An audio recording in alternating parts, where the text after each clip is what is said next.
Bismillahirrahmanirrahim. Assalamualaikum warahmatullahi wabarakatuh.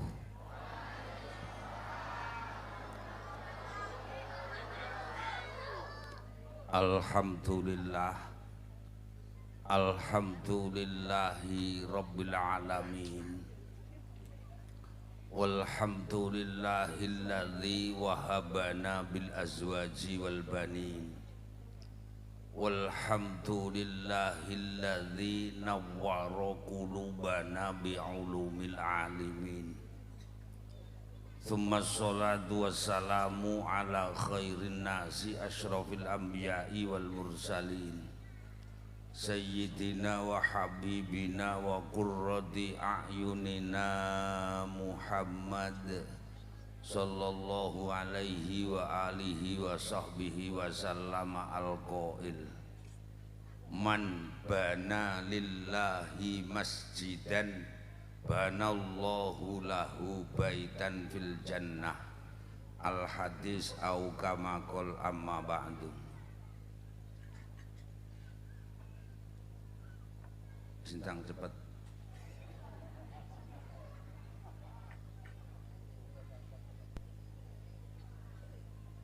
Nang mangene wong nang isor sore utuh ra dikeki kopi kok. Terus ning dhuwur dikeki kopi piye? Panitia ya.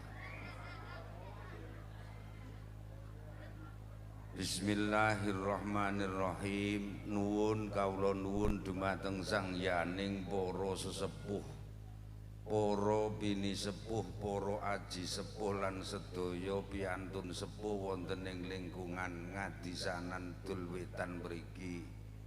Ingkang estu para bini sepuh ingkang kasdurawuh ingkang kawula mulyakaken. Bektos kula, takdim kula, hormat kula ugi kula aturaken dumateng sedaya para kyai, sederek-sederek ustad, sederek-sederek imam lan sedaya pangarsa agami khususe Mbah Mudin Ngadisanan ingkang estu kawula mulyakaken. Hormat kula ugi kula aturaken dumateng sedaya satriyaning negari pangembating praja, pimpinan wilayah desa Ngadisanan, Mbah Lurah sekalian garwa, Mbah Cari sekalian garwa lan sedaya perangkat desa Ngadisanan ingkang kawula taati. Kanca-kanca saking forum pimpinan Kecamatan Sambit, panjenenganipun Pak Camat Bobi, panjenenganipun Pak Kapolsek Pak Dan Ramil ingkang kawula taati. Bapak Bupati Ponorogo yang dalam hal ini dipun salirani kalian sederek kita Nem Mas Tony selaku Kabag PMD. Wah, jadi pejabat ton saya. Alhamdulillahirabbil alamin. Wonten ing dalu punika komplit sedaya jamaah sedaya. Hadirin sing sami rawuh niki sedaya pun sami kesel, pun sami ngantuk nggih. Dereng. Wong urip ki lek yahe niki urung ngantuk kuwi tandane ning masalah. Mbok menawi enten perkawis sing sajake marai jenengan ra iso sari, kula dongake muga-muga ndang oleh dalan medal, dipun paringi barokah wilujeng karo Gusti Allah. Amin. Allahumma amin. Mestine Mbah Lurah pengajian sakmene gedine iki sing diundang udu kula. Wong kula niki nyuwun sewu ya wis tak niati keng griya. Wong kula niki diceluk kiai iki ya ora ndi pondok. Kula diceluk kiai niku ya ora ndi santri. Kula niki bares mawon diceluk kiai niki mergo omah kula iki kelet masjid. Ngoten lho Bu nggih. Lek pas wayahe salat, pas kula ten griya kula ken ngimami. Lah terus tangga-tangga nyeluk kula ki kiai.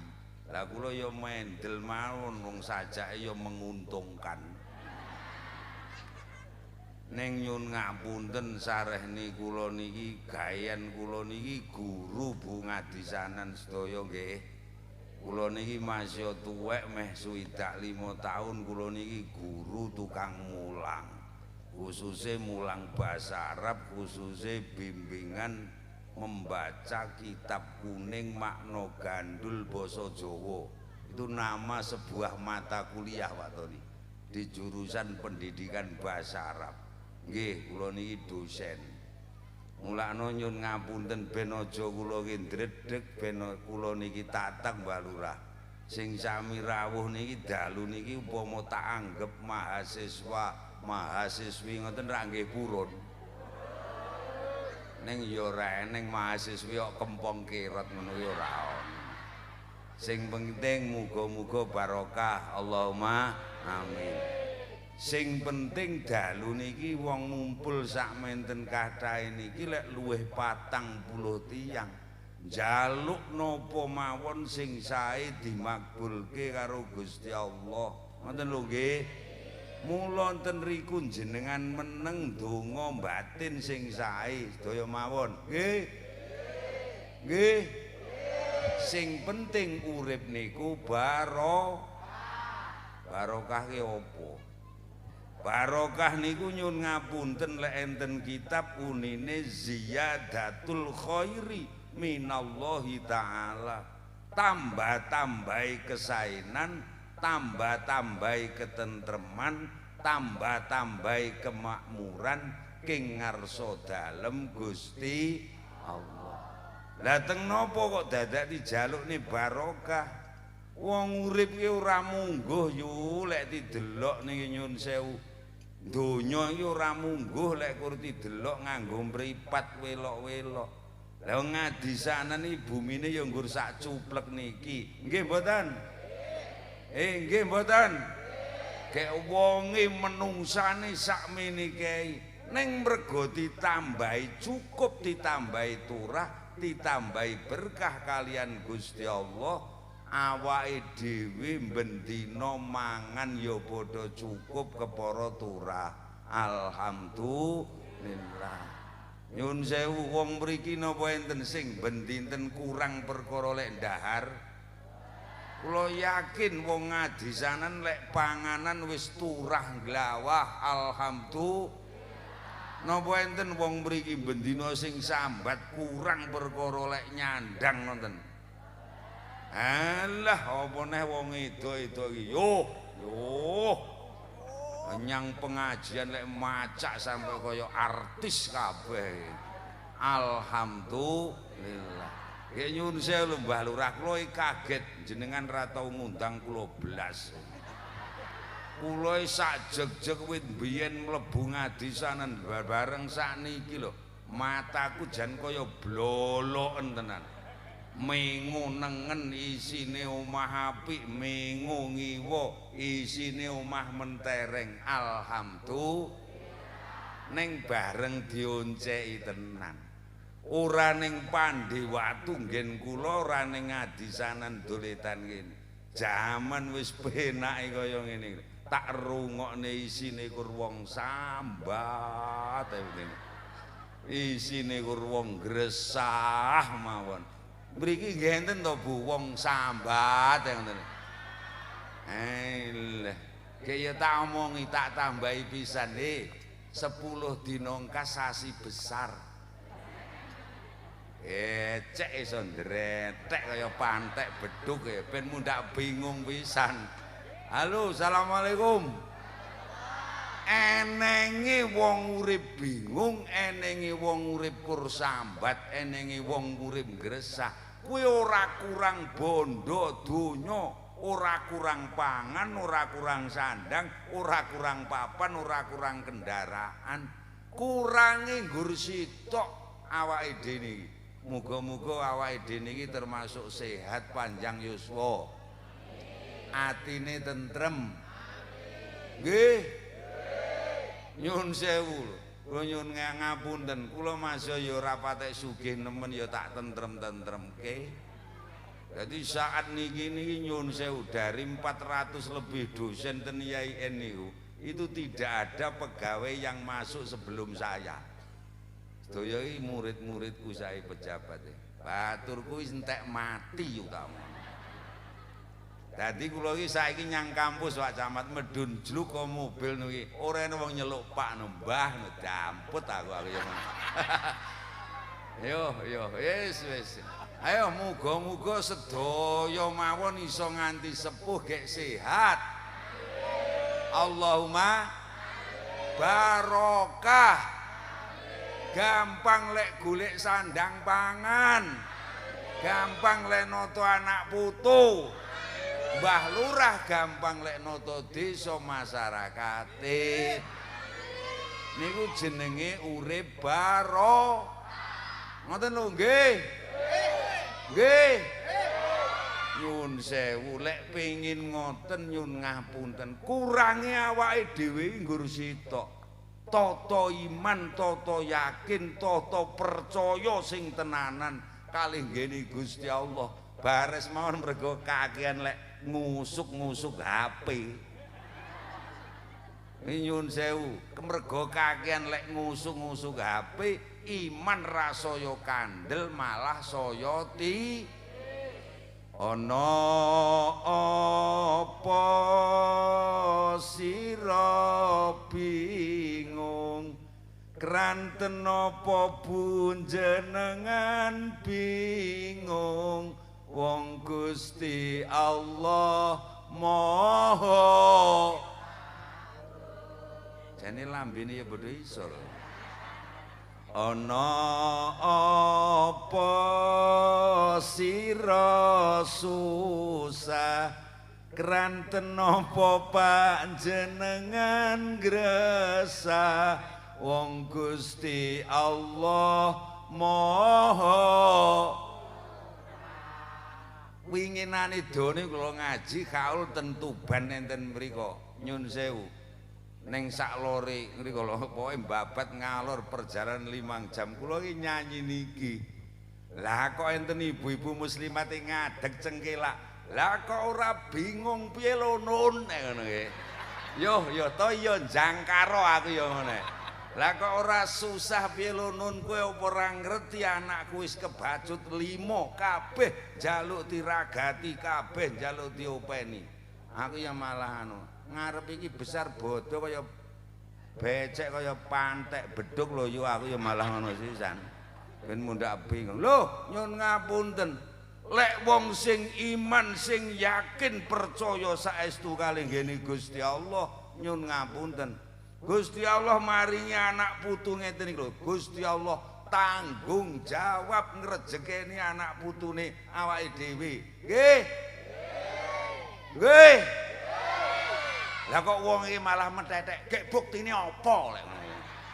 Lah aku ya rada, aku ya harus malih metenteng matamu apa picek aku ya.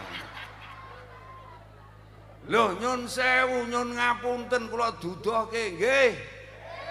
Mbah-mbah awake dhewe mbiyen rasa ado-ado Pak awake dhewe mbiyen wong adisanan. Nyun sewu cara sekolah paling ya ora dur-dur, pol SD, SMP, mondok ukur-ukur. Nggih mboten? Wong biyen iki lho mergo imane kuat ra tau bingung yakin kalau sing kuwasa karo Gusti Allah. Enten sing anake 10, eneng sing anake 8, enten sing putrane 5. Nggih mboten? Ayo endi nun buktine Gusti Allah tanggung jawab, Gusti Allah ngrejekeni awake dhewe. Nyun sewu Pak Lurah, iki ngedem-ngedemi rakyatmu sing anake kebacut akeh lho. Ben aja ngresah. Assalamualaikum. Delok ta wong biyen sing anake 8 ya iso mantu ping 8. Nggih mboten? Sing anake 5 ya iso mantu ping 5. Iya apa ora? Jajal deloken wong sing anake kursi to iki sajeg dumblek ya kur kuat mantu pisan. Lah tenan rak mantokne sapa? Nyambet gawe padha mempengi ngopeni cah 8 karo cah 1 lek Gusti Allah ra adil praya sing ngopeni anak sitok turane praya pirang-pirang mboten ya wis padha mawon nggih mboten anak kursi tok mantu pisan pas wayah Covid ora oleh BC-an yalah wong kok cocot musisan ya ngono ayo manahe ditentremne nggih kula dongake kabeh sehat Allahumma Lek trepengin kene barokah nyun sewu. Gatekno 5 perkara dawuh Kanjeng Nabi. Nyun sewu. Lajeng teko tak cepetne bengi iki. Paling bayarane titik.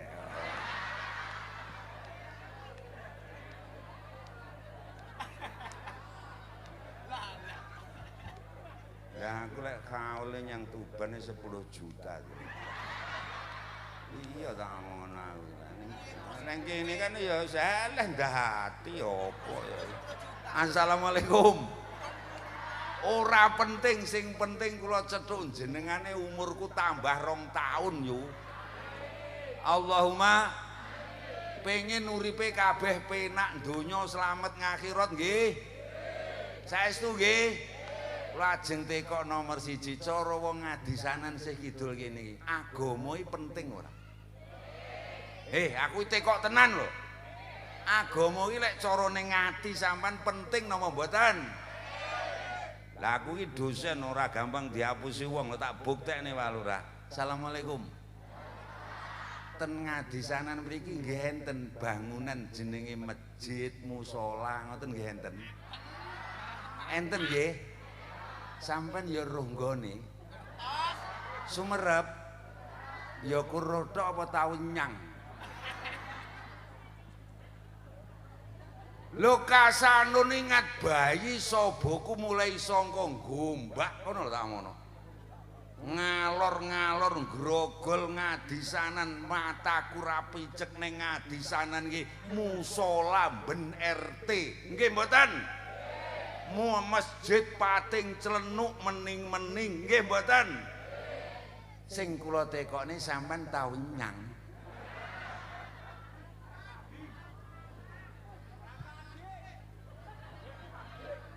Lho nyun ngapunten mergo lek ngaku wong iman lek nganggep agama iki penting ben uripe barokah lambange agama iki sing penting nggo reneng loro, 1 masjid, 2 musol. Ngoten nggih. Gek nyun sewu, masjid-masjid musala-musala sak ngadisanan kene iki lek wayahe ajeng salat ngoten niku nggih ngumandang niadan ngoten Bapak Ibu. Saestu to? Ya di speaker banter ngoten. Kuwi jenengan ya mireng. Jane wong kene kupinge bodho ndak budhek ya jane. Mireng nggih. Ya kur krungu tok apa terus teko. Lang masa nyun sewu jerene pengen urip berkah didangu karo Gusti Allah jam 3:30 sore. Wong aku ya wong tani to, Dul. Ya wong upen-upen sok-sok aku jam 3:30 sik gandol-gandol rambanan. Nggih mboten? Lah musala kene iki adzan hayya 'alas shalah. Lah pejek golek rambane cangkem arek nyauri. Adan nah. Ya ngono kuwi marai nandur milun do bosok ya ngono kuwi ta. Mulakno nyanti sandung ngono mangke. Mulakno nyun ngapunten, mulakno sandunge nandur ning nggon aku ituman mergo milune api-api mergo krungu lehku ngaji ben kesuk lho. Amono ngati-ngati. Ngono iki panen iki kaya sak kepel-kepel ya leh. Taek aku ngono. Assalamualaikum. Assalamualaikum. Lek treke pengin makmur, pengin tentrem nyun sewu niki enten musala enggal nggodho disaba nggih jamaah. Nggih. Lek urung kobernyang cangkemmu aja bengok-bengok. Apa neh pegel nggih. Wong kok krungu adzan musala padha-padha rung iso nyangi, krungu adzan masjid padha-padha rung iso nyangi kok atimu pegel. Uripmu ora bakal berkah, anak putu angel ditata. Ngoten lho nggih. Ya krungu adzan hayya 'alas shalah kuwi lek cara basane ngadisanan. Hoi, ayo do salat yo. Jawaben Tommy aja ndomblong kowe iki. Ayo do salat yo. Taek. Ora ning sing nyang. Ayo nyun sewu. Assalamualaikum. sing marai urip rekoso ruwet ati jebeg pikiran bunel nata bocah-bocah angel golek ekonomi angel kuwi sebabe kursi tok sing dawuh Kanjeng Nabi mergo awake dhewe niki kakean dosa lha saiki lho yo jenenge dosa sak nggon-nggon sing marai ya setan gepeng kuwi. Lah mosok lho ning pengajian jerene ngrungokne pengajian ya kur mbukai TikTok. Lah kok ya ndak tiker to kormu iki sane ngalah. Ayo ndang telewebokne ngono. Assalamualaikum. Ayo wong sakmene kae iki ngacungo sapa sing rumangsa ndak ndi dosa. Lah apa masa mulai kiai dosen kalungan serban kopian dhuwur esuk mulang sore mulang bengi ngaji kaya kasanun ndak ndi dosa tak akoni dosaku akeh Pak Camat apa nek sing ora kiai kaya barakamu aya ora bodho ngakoni nggih mboten lah jaman modern lho dosa iki disampar disandung tindet dikasak dikeloni awan bengi lah kula ben bengi kan ngaji luar kota mulih teko griya niki jam 1:30 wis rada tuwek ra iso turu aku ya buka HP lah aku ki karepku iki mengen ning cah ngrekam kok menawa diupload ning YouTube apa ning TikTok lah sirku kan ndelok leku ngaji lah kok sing metu ya cah edok katokan cekak nek ngono ki kadung metu nek tak delok dosa apa ora nyun sewu dosa sak nggon-nggon sinten mawon menungsane sakniki angel endho sangka dosa nyun sewu mumpung panggih gek kadung kula lang-langne upama kula dudohi carane ngresiki dosa ben dinten den uripe bodho ayem tentrem kepenak ngoten purun saestu ikhlas nggih Bismillahirrahmanirrahim idza kabbara nalikane wis maca takbiratul ihram sapa al ngabdu kawula li sholati kanggo nglakoni salat bil jamaati sartaning berjamaah kala mongko nuli dawuh sinten Allahu Gusti Allah taala oleh dawuh Gusti Allah teng sinten lil malaikati maring para malaikat dawuhe Gusti Allah nyang malaikat pripun ya malaikati he malaikat ingsun irfa ngangkato sira irfa ngilangno sira dunuba abdi ing pira-pira dosane kawulane ingsun katayak butuh saengga nyembah salat sapa kawula ni ing ingsun Gusti Allah tahiron kalih suci alhamdulillah wilek kula maca kitab ning esuk bar subuh nika utawa kula marai cacah mahasiswa maca kitab tak bahasane ngadisanan mriki mawon nggih sedaya rak rumaos bendina kagungan keluputan kagungan dosa nggih gek bodho pengin dosane resik ben dinten ngoten nggih amin Allahumma kula ajeng tekok jujur aku ki masih kaya desa Kyai Malati lho ngapusi tenan guwing jujur kula tekoni nggih cara wong ngadisanen sing saiki do rawuh iki melok salat jamaah ning masjid to ning musala sedina ping 5 iki gaya nenteng abot padha karo aku sapa sing muni enteng kuwi ngapusi sumpah sedaya ngrasakne nek abot nggih mbok kula nyuwun tulung ora ketang sepisan lek abot nyun ngapunten mbok ayu to melok jamaah ning musala ngoten lho nggih syukur lek iso ping kalih Allahumma syukur lek iso ping 3 syukur lek iso sedina ping 5 nyun ngapunten wektu lek kur iso sedina pisan dosamu ben iso resik sing paling ora repot ke maghrib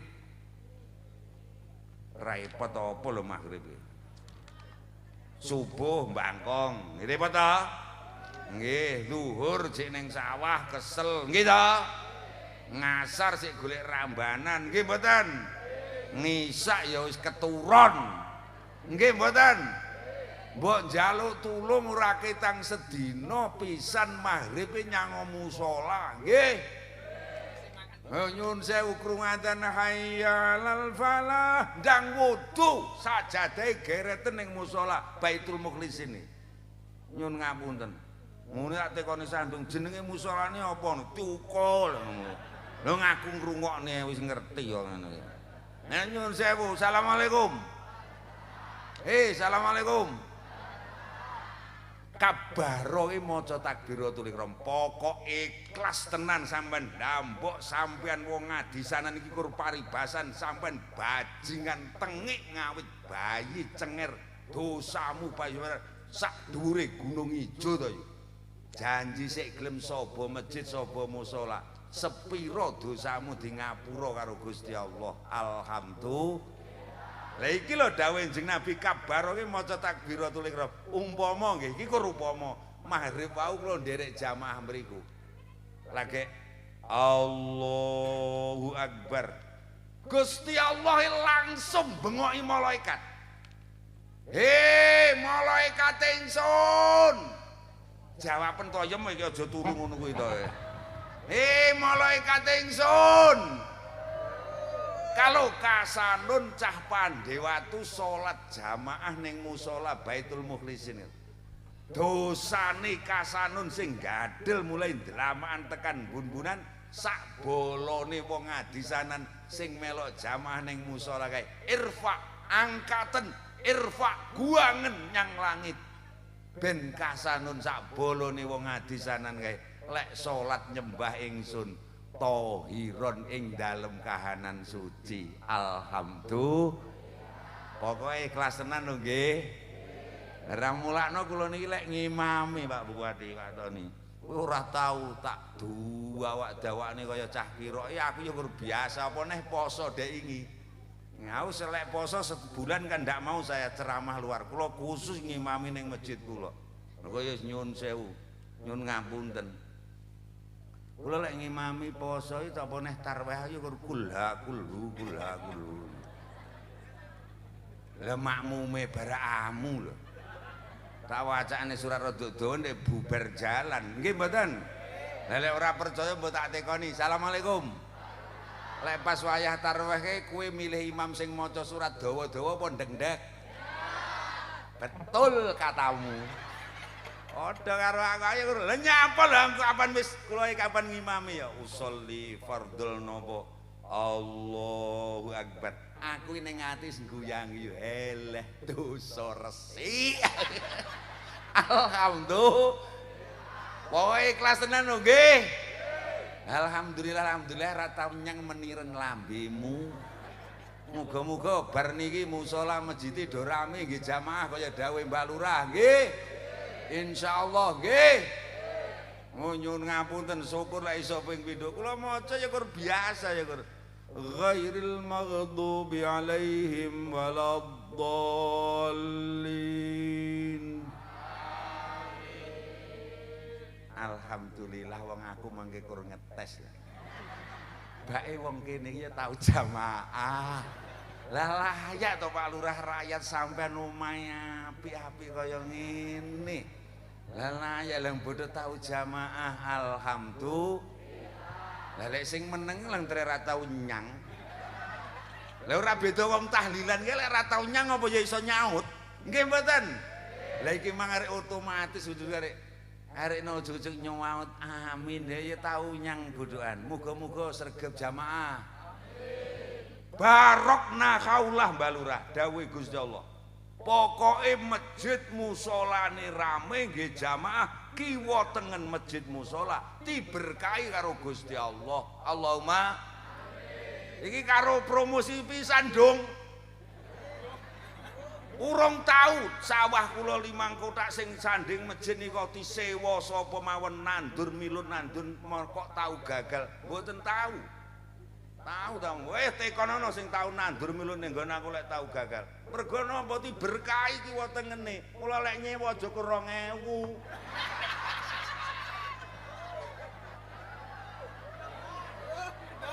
Ayo ngono.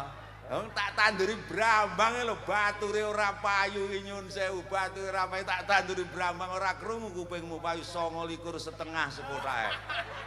Ngono ta ngono. Kiwa tengen mriki pokok masjid iki musala kok openi tenan nyun sewu insyaallah monggo gajah-gajahan silahkan sepedaan monggo bal sembarang monggo ning sing penting wayahe salat don nyembah Gusti Allah insyaallah barokah nggih wis saiki lek ora percaya tak tes Mbah Lurah Assalamualaikum Bu wong lanang-lanang meneng Assalamualaikum tembung upama kena balik ning sing tekok Kiai Malati ngapusi iso bencor tenan nyun sewu upama lho Bu panjenengan kagungan garwa duwe bojo anak jenengan putrane jenengan mantu jenengan sregep salat sregep ning masjid jamaah ngoten nggih hayem kupingmu rungokno wong lanang-lanang kuwi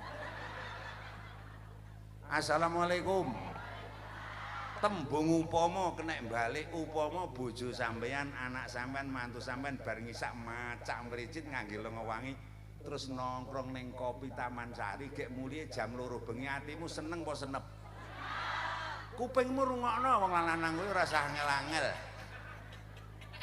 muga-muga kula dongake barokah Allahumma iman lek tre pengin barokah awake dhewe sing penting ditata ati iman donga njaluk ngapura karo Gusti Allah lewat salat nggih lek sampean arep njaluk ngapura kok lewat ngenteni kaji gombal nyun sewu wong saiki daftar saiki 35 tahun lagi mangkat nggih to Pak Haji Tani nggih to nggih kula tahun ngarep insyaallah mangkat malih iya daftar 2012 ya kae mulai kaji kae alhamdulillah ngono dul ngono lho nggih nggih lah kowe lek arep nyabur dosa ngenteni sok poso ya lek urip tekan poso kowe arep ngenteni zakat lek arep ngresi dosa lah wong plecing-plecinge kaya ngene lho nyun sewu nggo sing paling gampang awake dhewe nyun sewu pokok musala iki aja kur kok bangun aja kur kok meningi ning bodho diramekke insyaallah kiwa tengen mriki dadi tentrem subur makmur Allahumma nggih wis ngene pengajiane serasa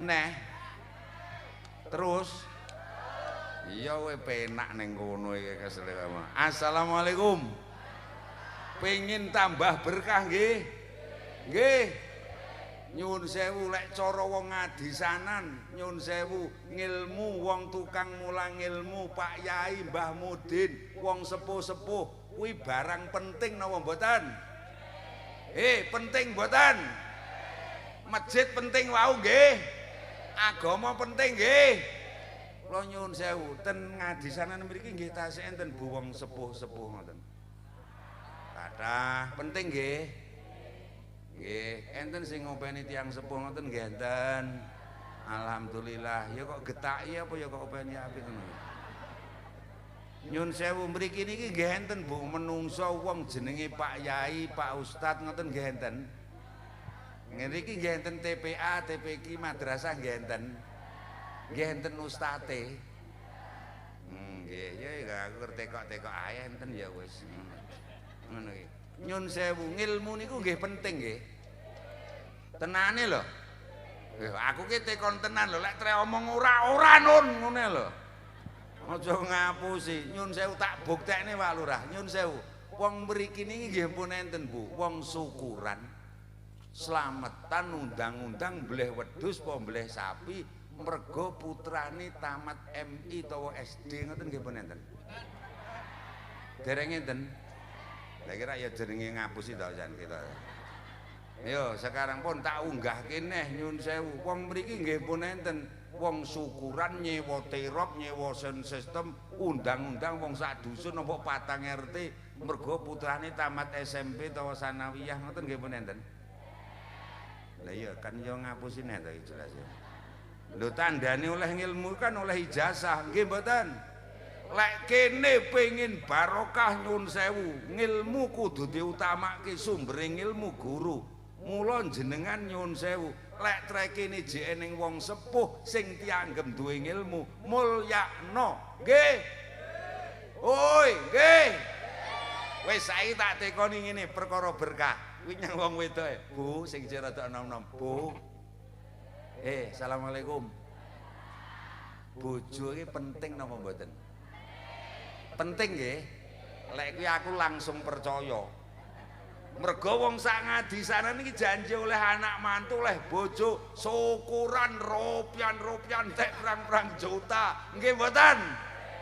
Lah nyapa lek anak mulai ijazah oleh ngilmu kowe kok rawani syukuran?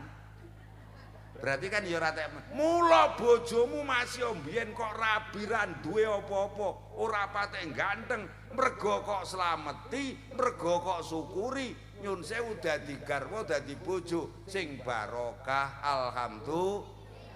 Lah botine barokah dinun nyatane biyen ra ndek apa-apa kenek kok jak gawe omah apik-apik nggih mboten? Kenek kok jak tuku kendaraan, kenek kok jak nyambet gawe, kenek kok jak urip tekan saiki. Mergo niku bojo barokah. Elek poso putrane oleh ngilmu. Lah kok ndekne wong marem blas. Yo mriki nggih enten TPQ, TPA nggih enten sing mulang nggih. Nggih. Ten musala mriki damel TPI damel mulang mboten? Mboten ten pundi TPA-ne mriko? Nggih, alhamdulillah nggih enten ustate nggih. Ya dibayar. Ya dibayar ning ora memper. Nyun sewu, lha wong aku lho, aku liwat unu-unu lho Pak Lurah. Aku nek ya kiai to. Aku nek ya kiai to. Masa sing urung tau roh aku kerek tarungane. Kasanon iki no lek. Yo aku ngono. Aku krungu iki tra-tra lha masa tanggane nyauri, masa arek ireng meneh ngono. Oh, kowe ngati-ngati kowe ta ngono. Lha nyun ngapunten para raos daya, desa negara daerah kok siji ora mulyake ngilmu, ora mulyake nyun sewu.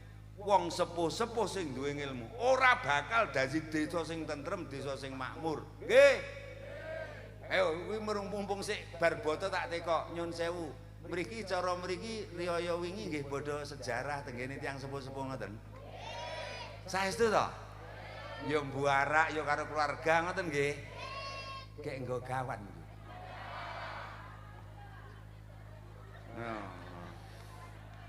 Masa bodho lho ning gone kiai jerene njaluk donga, njaluk ngapura. Lah kok belas ndak nggo apa-apa. Yo, ngono kuwi lho ndung rungokno kowe tak omong ngono. Kowe lho tak omong ngono, tak omong ngono. Ayo tak omong iki bodhan. Nggih. Tandane mulyane wong sepuh ki paling ora setahun pisan paranana jaluk ana donga, jaluk ana ngapura. Nggih. Ya mara, ya nggawa, nek ya gula setengah kilo. Karo roti monasi tok. Lah ngene anake papat iki cilik-cilik ngene iki arek dijak kabeh. Biyuh aku ngono. Dadi aku mara ki ya mak teratap ngono aku. Lah ngaku remangsaku ndak ndek dosa karo cah cilik-cilik ngene ya. Nah mara ya ngene. Yo kek teko nggonku ki lho, nggo gula setengah kilo roti monasi tok. Anak papate tolane kok tuyul kabeh. Lah kok ya dadak nyuweblokne rodong. Ning aku iki kan kiai wis sabar pol. Aku ya tak omongi ya ben tondo treya cah cilik aku ya ngono. Batin ya kaya tak kuwetak-ketak kok ndase ya. Wis setengah jam ya padha mangan wong ya tak cepaki jajan enak-enak. Terus ibu iki pamit. Nggih, anggen kula silaturahmi nyun pandonga sampun cekap. Ya nduk wis tak dongakne banyu mili mangkat slamet ning dalan slamet mulih slamet teko omah slamet. Mulih. Lah kok anake papat iki mbateng ndak gelem mulih gocekan kursiku. Iya, njaluk sangu. Lah untung aku iki kiai sugih gek ya loman. Ora ngono. Ayo ta. Lah aku bodho nyangoni anake tangga cah-cah ngene iki sing wong tangga-tangga biasa 20 yo. Nanti aku kiai loman areno. Engko lek rada gandeng ngono ya 50. Lek rada gandeng pisan ya 100 ngono. Samarku lek bodho ngarep kek bodho nyanggonku cilaka ya. Oh ngene. Ya nyun sewu. Ya mulakno nyun sewu, Mbah. Mbah, asalamualaikum, Mbah. Oi sing sepuh-sepuh lek nganti tekan tuwek barang sampean sik pengin metengel ngene iki. Tak omong ngono, kowe sing loman, nggih. Bodho lho cepak jajan sing enak-enak wong sepuh-sepuh niku. Nggih cepak ana sangu anak putumu kuwi. Lah nggih apa lho wis tuwek lho iki. Aku ngrong bleh bocah saiki tenan kuwi hasil survei menunjukkan. Wong iki lek bodho cepak jajan akeh nggih enak-enak terus nyangoni anake wong-wong kuwi rada akeh. Kuwi nyun sewu umure dawa. Lah tenan lho cah cilik-cilik iki glowedhis to karo bunyahe kan tilungi 20 di amplopi. Lah kok teko ngemper iki dibuka. Lah bareng dibuka iki cah papat iki bengok kabeh. Yo, kiyaine sultan ngono iki. Masa terus sangune 20 iki. Weh ngono. Gek ngono ki arek bar dibuka iki grombol ning sor sawu ngarepan ki. Muga-muga Mbah Nun bodho ngarep jek urip ya oleh ngono. Mergo sangune 20 lek kur sangune 5.000 aku ora tanggung ngono iki. Kula dongake muga-muga barokah wilujeng. Allahumma nyun sewu lek jek ning wong sepuh aja nggih guyon mulyakno ajenana aja digetaki. Nggih. Paribasan bodho tanpa ngilmu, melarat tanpa bondo kula meling saestu. Lek trepengin mriki tentrem, lek jek enten wong sepuh mulyakno, ora ketang setahun pisan paranana jalukna donga. Insyaallah barokah wilujeng. Allahumma nyun sewu ingkang ketitipan tiyang sepuh, duka maratuwa, duka tiyang sepuh piyambak diopeni sing sae nggih. Lah aku dek liwat lor kono ya wane wong wedok jam 09.00 nyenthi-nyenthi sapa? Lah kok tarungane wong tuwek diatur ditata angel, padahal sing ngomong ki tak delok lek tuwek ketoke kandhanane malah luwih angel gitu. Nyun sewu jenengan kok sabar karo tiyang sepuh, lomo karo tiyang sepuh, insyaallah uripmu diberkahi makmur slamet karo Gusti Allah. Allahumma lek jek urip mulyakno, lek jek sugeng jek gesang nyun sewu ning lek empun sedo. Halo, assalamualaikum. Dongakno paranana nyang kuburan, slametono, dzikirana, fidaana, yasinana, fatihahana, tahlilana. Insyaallah desa kene tentrem. Allahumma hei. Assalamualaikum. Mriki nggih enten acara yasinan, fidaan ngoten nggih enten. Kaya melok yu. Lek urung kober melok cangkemmu aja maido. Nggih. Nggih. Wis saiki tak buktekne niki perkara ngurmat wong tuwa, ngurmat leluhur. Assalamualaikum. Nyun sewu bune ngadi sareng mriki ajeng poso, ajeng bodo nika cara mriki nggih enten acara slametan megengan ngoten. Ya ndamel bengan leluhur ngoten nggih. Mening terusno. Wong lanang, assalamualaikum. Bolok wong lanang, assalamualaikum. Arep poso arep bodho dhek iki lek cara mriki ya bodho ziarah kubur ngoten Made. Tenan to? Mening terusno. Lek nganti setahun pisan mawon kowe ra gelem nyelameti wong tuamu, nyun sewu. Pisan mawon sampean raruh kuburmu. Oh, kubure wong tuamu. Ngati-ati kowe. Iso dadi karang abang tenan Gunung Ijo jebol banjir ndasmu. Assalamualaikum. Napa mboten kertas Pak Ton niki kula kepeksa cerita.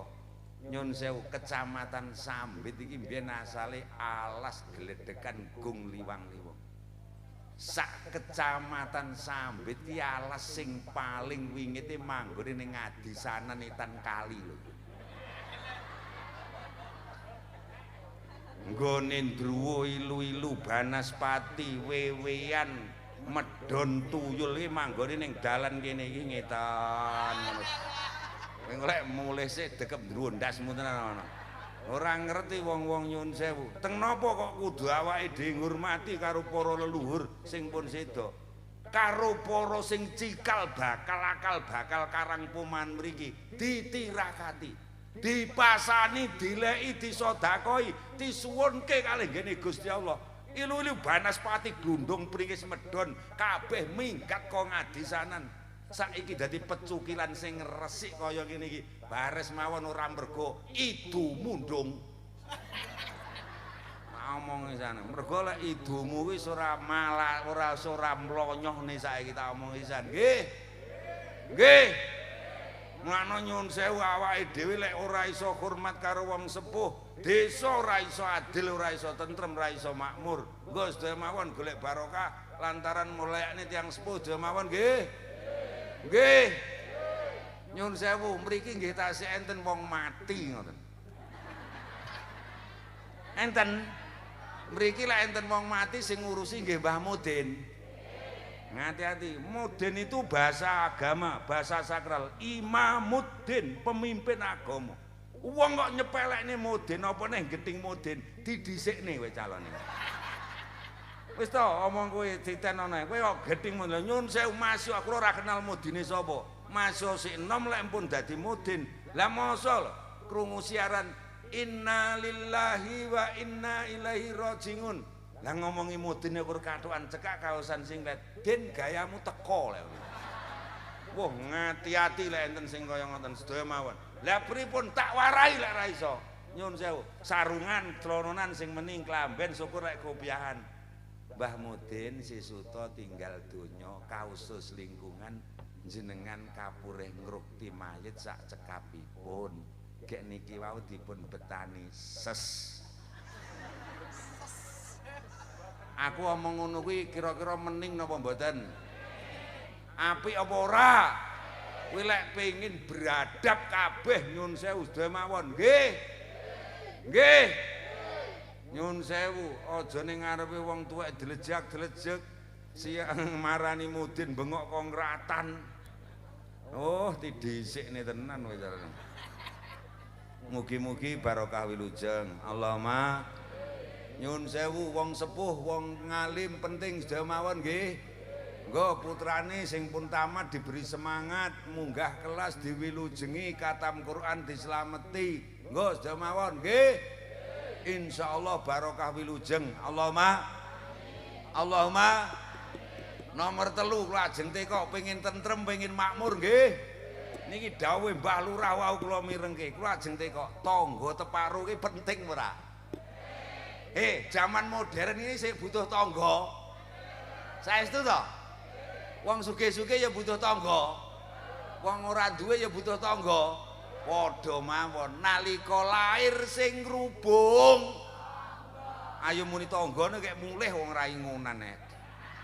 Nalika lair sing ngrubung dadi cah cilik ngrusui wayah sunatan sing repot wayah dadi manten sing remek mati jam 2 bengi sing mendem lek ndi roti jamuran ngehno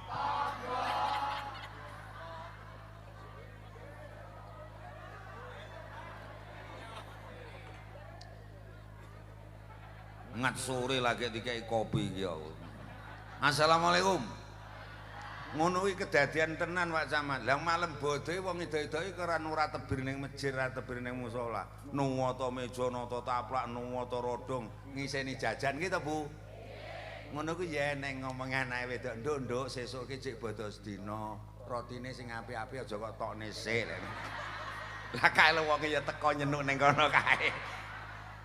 Lah ngono ki anak edok lek kaya nyauri men saking lugune. Lah teng napa lho, Bu? Mbok ya kepeksa bares. Sesuk ki sing sejarah ki sik tangga-tangga iki ora penting nek. Lek perlu kursi anyar lek tuku pakmu kok kutha ya aja kok jejer nggih jiak-jakan anake tangga lho. Alah wong ngadisanen arek kok pameri kursi apik ora nggu. Kok pameri roti enak ora nggu. Waduh 5 dina tanggane semangan yang pasar yang Tegal yang ndi kono. Lah masa kok kursine sing anyar lagi ditokne botol 5 dina. Ruwat ini sing kaling-kalingane ditowokne nggih nyepaki kenalan kolega-kolega dulure sing sugih-sugih sing adoh. Lek eneng wong kaya ngono kuwi besok, lek mati kon mendem kancane sing adoh ngono lho. Nggih mboten? Jabang baik. Lah teking mlecinge wong lho bodho selawe dina roti ijik utuh plasteran. Lah bareng bodho 29 dina dibuka lah dalah. Ayo ya ta pengalaman. Masa rotine rada jamur lah kok nyepelekne tanggane sing ra duwe. Mbadhe kowe roti rada tengi arep. Lah cekeken dhewe. Ayo sedaya mawon ngurmat kalih tangga nggih. Nyun sewu mriki nggih enten bu acara mantu ngoten nggih enten. Becekan nggih. Gek cara mriki ya bodho rewang. Ngantek 2 dina, 3 dina ngoten nika nggih. Bares mawon ngoten niku kesel napa mboten? Kesel nggih. Kesel Rita lek tanggamu mantu gek kowe ora diaturi kon rewang ora diaturi, atimu gelo ora? Lah iya wong kesel kok malah demen. Lah piye wong sing arep mantu kene lah sing geger malah etan kono. Kurang 2 sasi ki sadol wedhus. Nggih dadak ali-ali mergo arti pamerne kuwi mang. Lah teko ndata bake ndak diaturi rasakno ya ngono. Kuwi ature ngiring wanten ki arek nginceng. Ayo, nyun sewu tanggae penting. Kowe lek tanggamu ora mantu, kapan amar pamer klambi tak tekon aku. Nggih mboten? Iya apa ora? Lemar medal-medal ki kapan? Nyun sewu penting niki penting. Mula wong lek man sapane wong istakhofa ngremehake sapa wong bil jari kelawan tangga teparo khosira mongko rugi sapa wong almanafia ing mekoleh kemanfaatan sugih njara langit paribasan sik butuh tangga ngoten lho nggih. Nggih. Nyuwun sewu Bu. Wong ning ngadisan kene iki lek jekene wong wedok sik ayu, bojone wong sugih. Sandangane apik-apik, kalunge gedhi, gelange gedhi, tase anyar. Ngono nyun sewu, lek tanggane mantu ngoten ken rewang adang. Mboten. Lah kon rewang apa? Penerima tamu. Padha karo bojoku. Lah bojone wong sugih lho, Dul. Bojone wong mulya dasare jek ayu ora tau wong sak desa tugu ki mantu. Bu Nyai kula ajeng mantu jenengan kula aturi kene isah-isah. Ora tau. Penerima tamu ku ning ngarep dhewe pol. Nang trep bojone wong mulya lho. Nyun sewu, mangkat nyang manten wis keri dhewe karo aku. Aku jasan mening. Oh, jenenge bojoke kalunge sak emik iki. Nyapa wong sugih sak sirku rene. Mangkat nyang mantenan lek mlaku ki miring. Lah piye lah wong gelang ki 20 tinggi kabeh. Ali-ali gedine sak kepel-kepel kuwi 15 tinggi kabeh. Dadi abot sih miring-miring ngene kabeh. Yo. Wong sugih ki wong wedok. Nyun sewu kula namung elingne wong wedok iso saleh ayu, bojone wong sugih, sandangane apik-apik gek manggone ning ngarep. Kuwi sok-sok nyepelekni tangga. Lali nggih to?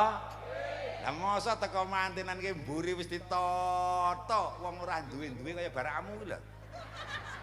Barakane kotakan, piring kabeh wis ditata pirang-pirang dina teko keri ki teko ngene.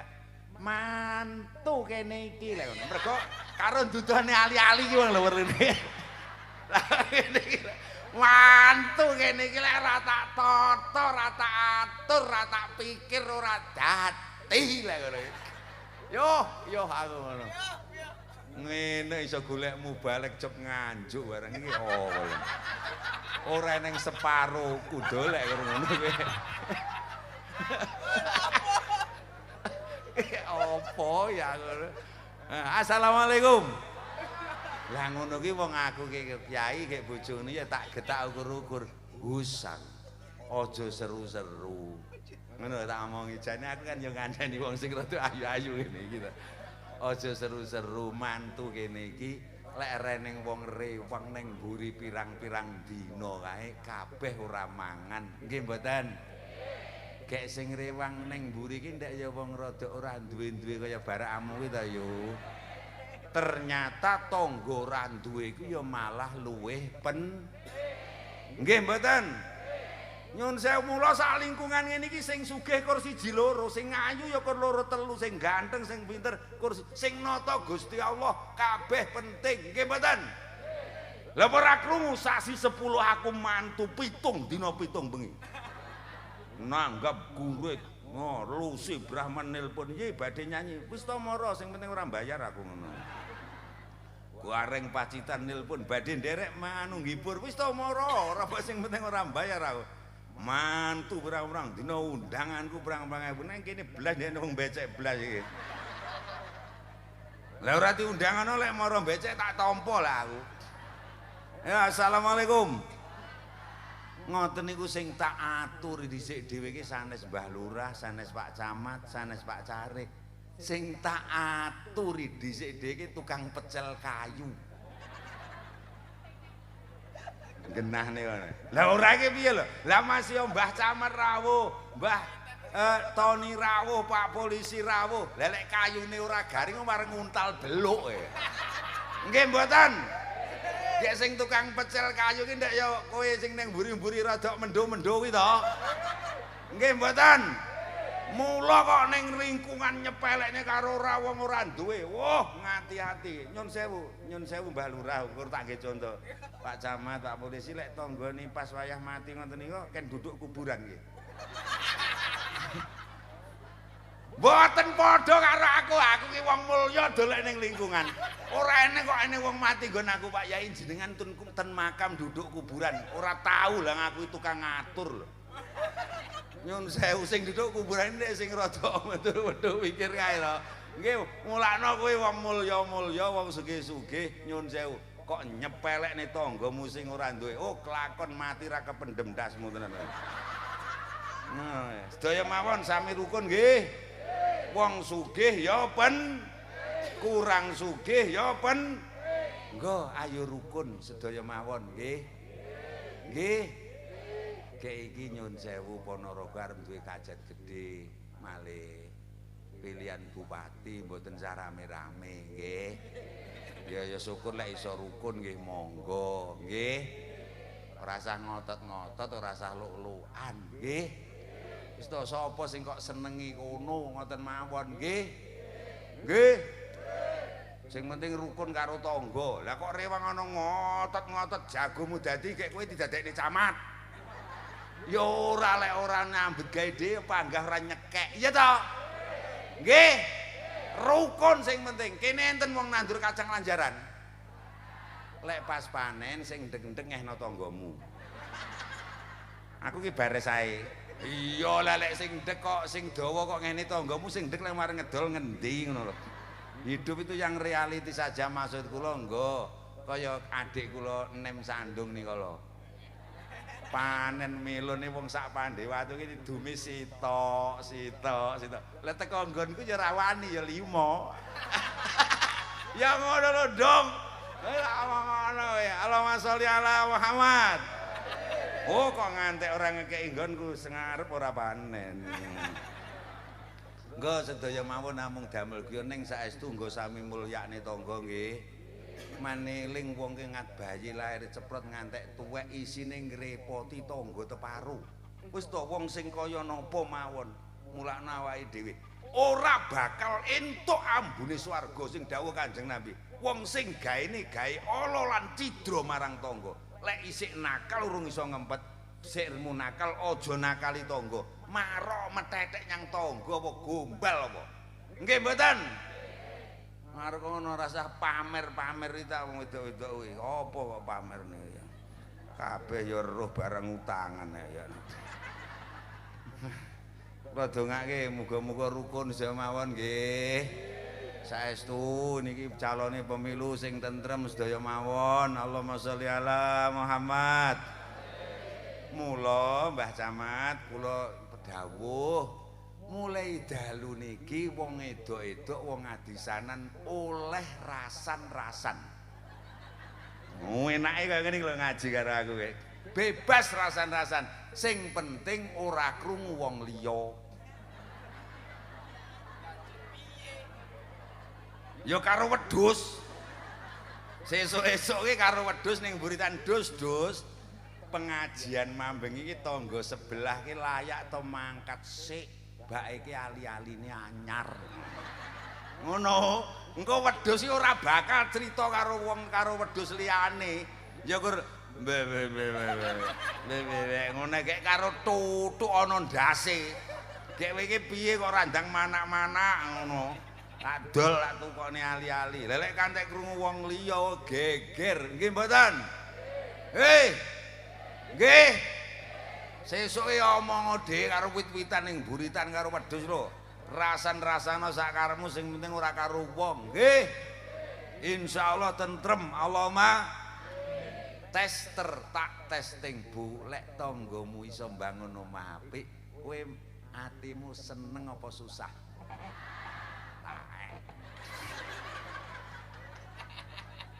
Alah. Empeten arep bodho pungkur iki eneng sing putrane mulih ka Taiwan ka Hongkong gek dodo dadak montor anyar kowe atimu ya melok seneng apa susah lah ngomong seneng kok ning buritan emang ndak batukan montor aku ora melek ora enak dicekek lah wong treban kok dicekek piye ngono ya ya minimal nyun ngapunten lek tre ora melok seneng ya ngempet lho nggih.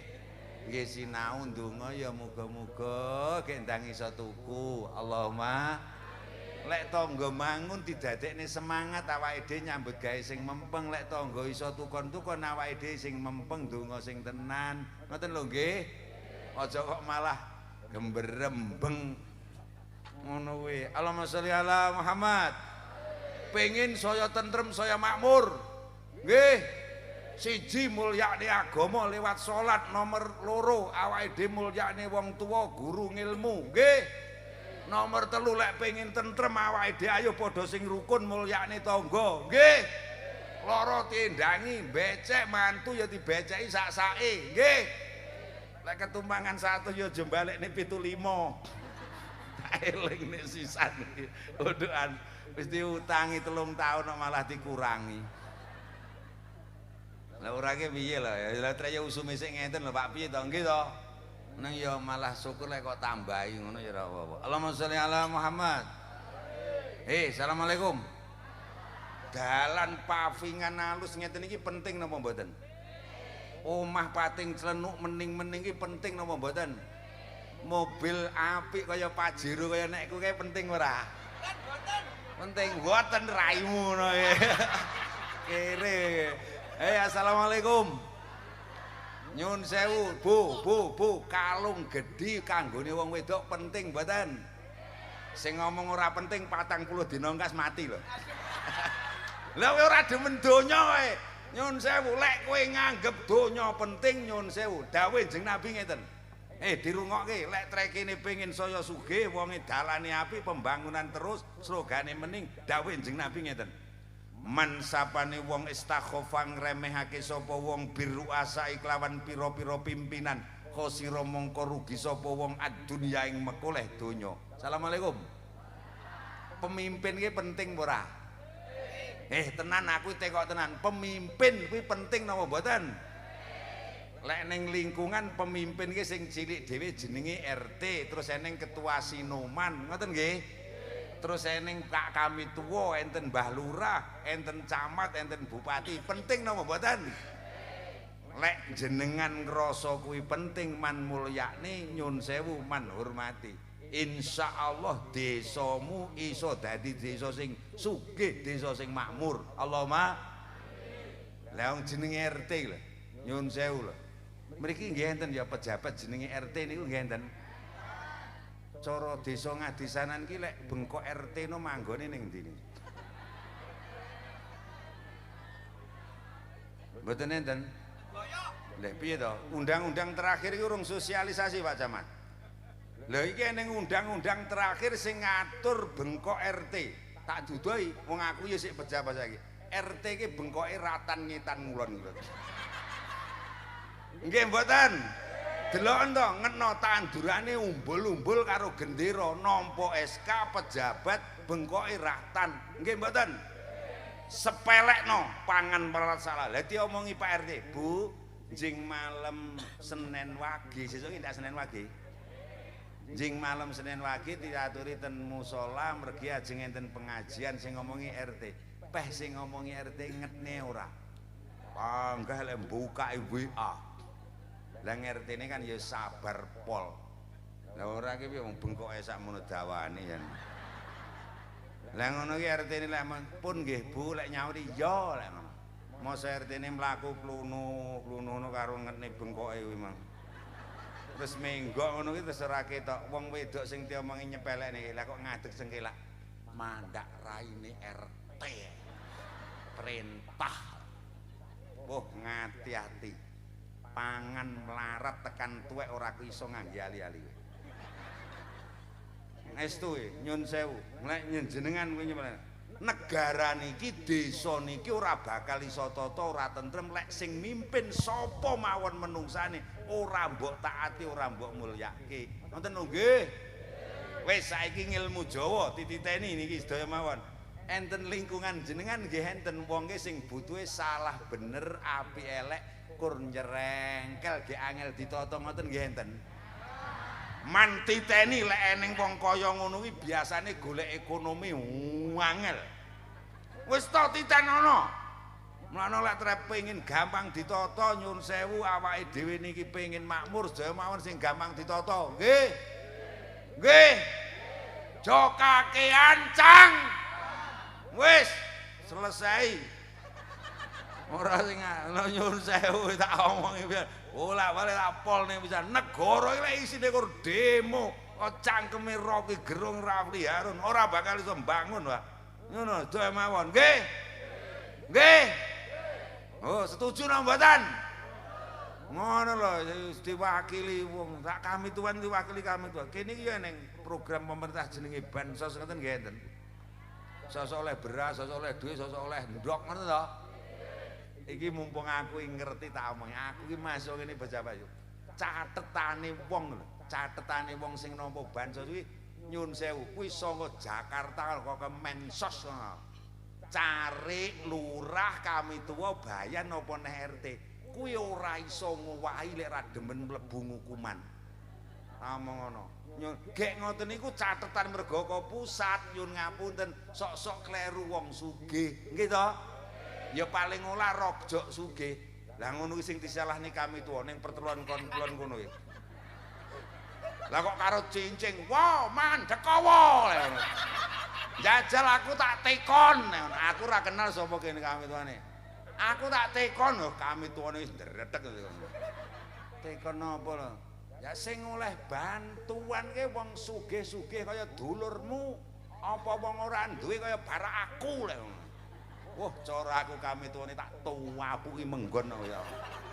Lho, nyun sewu apa mesti lek pimpinan bener mboten mesti lek bener. Ning lek eneng klerune nyun ngapunten.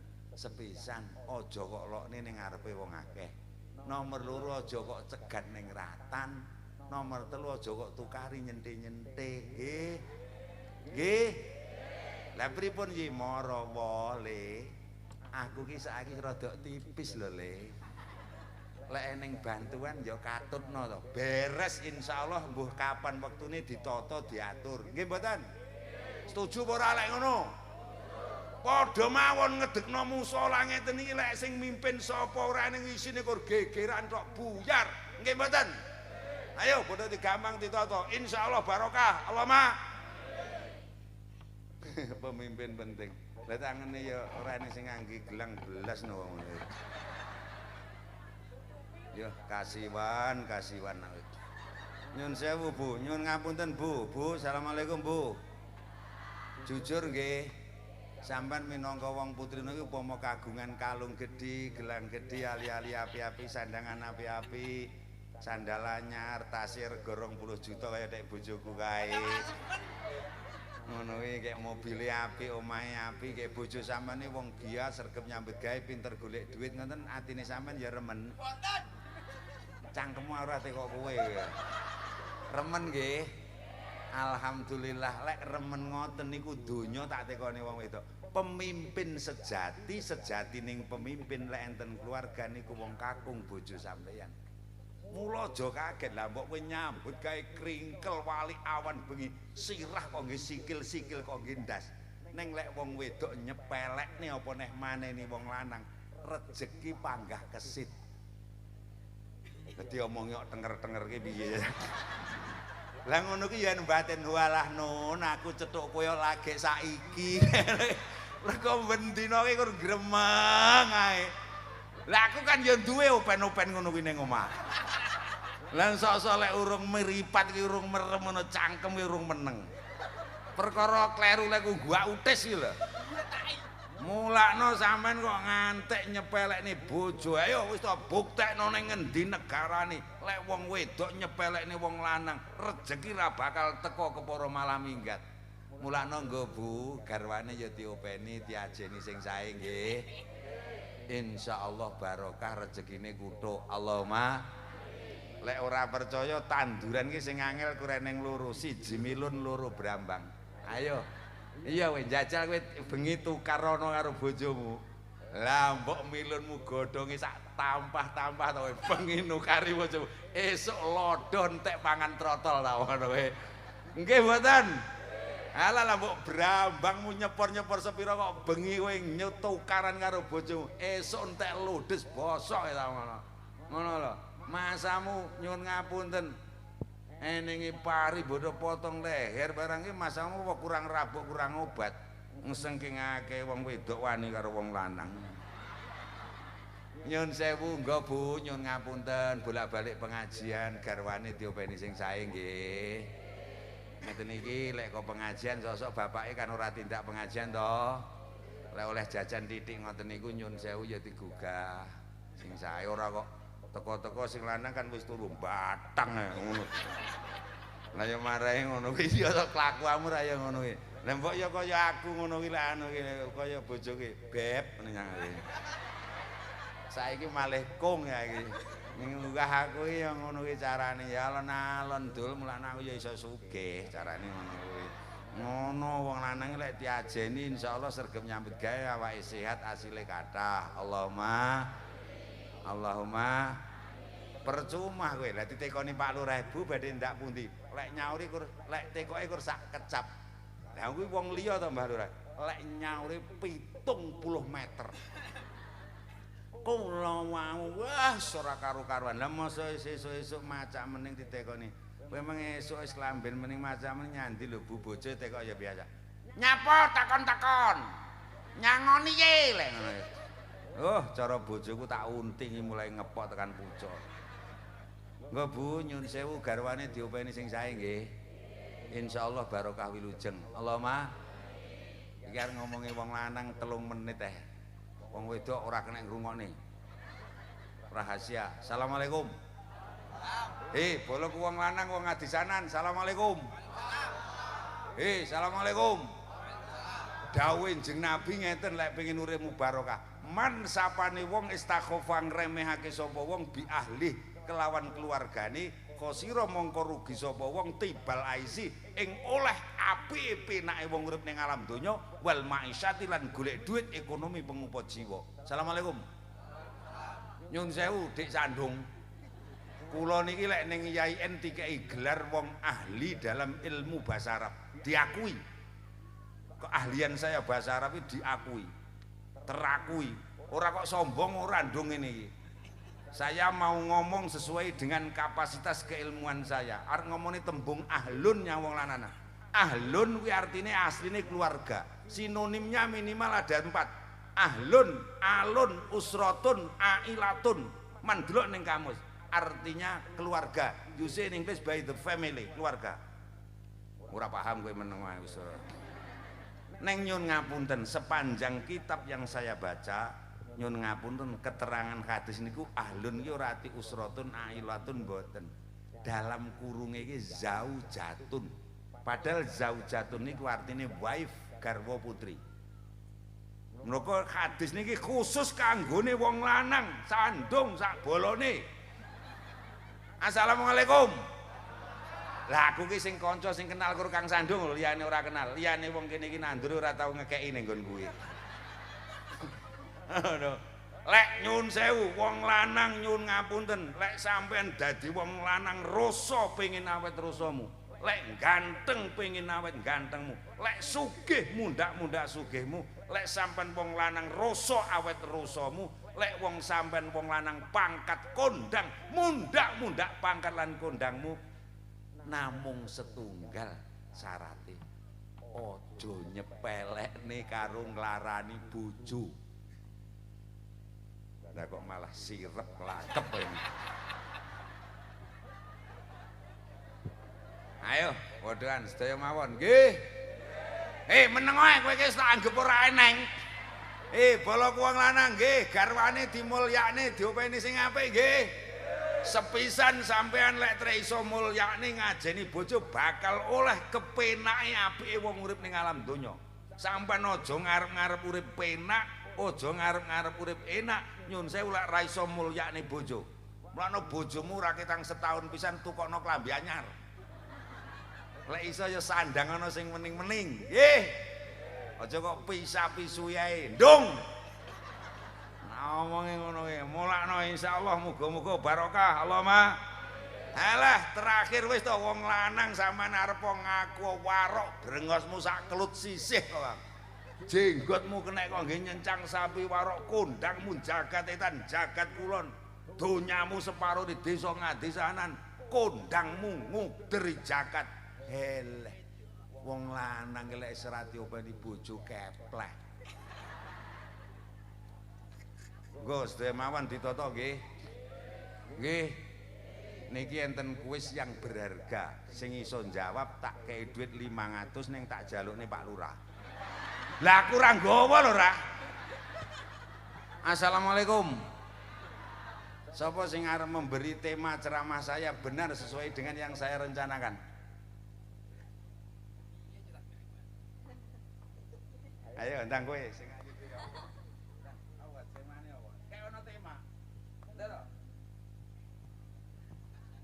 apa? Nyuwun pangapunten Pak Kepala Dinas, kula membumikan nilai-nilai Pancasila di bumi Ngadisanan malam ini. Tepuk tangan. Wong iki ora krasa Pak tatar Pancasila ora krasa. Aku arti kok sila Pancasila kan ning gangsal nggih mboten. Sing nomor setunggal napa? Sampeyan kur takjak iman, takjak salat, nomor 1 wau nggih. Penting lek pengen negarane makmur. Nomor 2 napa? Kemanusiaan yang adil dan ojo ngomong dadi menungso, ojo ngomong dadi sing adil beradab. Lek sampean ra kenal guru, ra kenal wong tuwa, putrane dari sekolahne di pondokne nggih. Nomor 3 napa? Sampean mang takjak gelut karo tangga apa takjak rukun? Persatuan Indonesia ki ngomong kekamban, sing penting rukun wong sak kamituan, wong sak lingkungan ngene wis mening kok. Nggih mboten? Kuwi persatuan Indonesia ki pokoke nglayat bareng, becek bareng lho yo. Ora usah angel-angel, nggih. Wong rasan-rasan ora kenek kejaba karo wedhus. Nggih. Nomor 4 apa? Kerakyatan yang dipimpin oleh hikmat kebijaksanaan nyun saya wong sak RT iki cukup rasa kakean cangkem diwakili RT. Wong sak kamituan iki rasa rena-rena cukup diwakili kami tuwa. Wong sak desa iki cukup Mbah Lurah. Nggih. Aja nonyol. Kerakyatan itu seperti itu. Terakhir napa? Aja ngomong adil makmur sosial macam-macam lek karo bojomu bendina gegeran. Adil makmur sing penting ning omah wong loro, nggih. Wis to kowe golek kemakmuran ning endi ora eneng ngomong ngono. Nggih. Pokoke sampean apik rukun karo bojo tekan tuwek insyaallah sampean jegek. Allahumma anak iki lek nyekolahne kaya mbuh ngene iki soleh bayar iki. Yo, lek ngarep-arep kaya mbuh. Taek ora tau mara. Mara-mara iki lek arep pajak mobil. Ngono ta ngono. Sing awake dhewe ayo padha rukun karo bojo sing penting insyaallah selamat. Allahumma amin. Nggih. Aku yahene iki di WA. Bah, dereng kondur. Ngono. Wis ngene ta ngono. Ngono ya ngono. Wis ta ngono. Aja mun lali lho berkate ora berkatan aku ngono ya. Nyun sewu, wis selalu ngoten kula selalu mesra-mesra kalih nyonyane iku mulane tekan tuwek bareng ya sehat ae. Lah sapa tak sambati? Mosok lek awakmu kesel arek kon mijeti mantumu. Nggo sedaya mawon sing rukun nggih. Nggo musolane pun sae alhamdulillah. Nggo sami damel salat, dosamu akeh sepiro lha mbok ngacilik nakalmu kaya ngapa di ngapura karo Gusti Allah. Allahumma iman-iman awake dhewe urip bersedelut nyun sangapunten lek arep zakat napa sing dizakatne arek kaji sing penting awake dhewe salat insyaallah munggah swarga Allahumma ngapunten Mbah Lurah Pak Panitia kula pun tuwek kula niki pun tuwek dadi matur niku saking semangate sosok kasar Kang Sandung niki mboten napa-napa mergo kanca kula bendinten kur tak nggih contoh kundarane enten napa-napa ngoten lho nggih nyun sewu kula sok-sok matur kasar, sok-sok kula guyon, mboten enten tujuan napa-napa, kur ben jodho ngantuk. Mbok kula saderenge ndonga jenengan ngapunten nggih. Saestu nggih. Ridhaan lillah al-Fatihah. A'udzubillahi minasyaitonirrajim. Bismillahirrahmanirrahim. Alhamdulillahirabbil alamin arrahmanir rahim maliki yaumiddin. Iyyaka na'budu wa iyyaka nasta'in ihdinas siratal mustaqim siratal ladzina an'amta 'alaihim ghairil maghdubi 'alaihim waladdallin amin. Standar Pak Lurah 1,5 jam. Allahumma sholli ala sayyidina Muhammad wa ala ali sayyidina Muhammad sayyidil awwalin wal akhirin wa sallim wa radhiyallahu ta'ala an kulli sahabati Rasulillahi ajma'in walhamdulillahi rabbil alamin. Hamdan syakirin, hamdal hamidin, hamdan na'imin, hamdan yuwafi ni'amah wa yukafi'u mazidah. Ya Rabbana lakal hamdu kama yanbaghi li jalali wajhikal karim wa 'azimi sultanik. Allahumma ij'alna wa auladana wa dhurriyyatana wa jama'atana wa khususan man hadara hadzal majlis wa khususan min ahli ngadisanan kulliha min ahli ilmi wa ahli khair wa ahli ibadah wa ahli sholah bil jamaah wa ahlil amal wa ahlil ghina wa ahlil jah wa ahlil salamah summa ahlil jannah. Ya Allah tawil a'marana wa sahih ajsadana ahsin a'malana wa wasi' arzaqana ilal khairi qaribna wa anisharri ba'idna. Allahumma aghnina bifadlika wa aghnina bikaramika wa aghnina bijudik. Allahumma sallimna sallimna sallimna ya Allah min afati bala'i fitnati dunya wa adzabil akhirah. Rabbana atina fid dunya hasanah wa fil akhirati hasanah wa qina adzabannar. Subhana rabbika rabbil izzati amma yasifun wa salamun alal mursalin walhamdulillahi rabbil alamin. Allahumma shalli ala sayyidina Muhammad usikum wa nafsi bi taqwallah wal afu minkum ihdinas siratal mustaqim wallahul muwaffiq ila aqwamit thoriq. Wassalamu alaikum warahmatullahi wabarakatuh.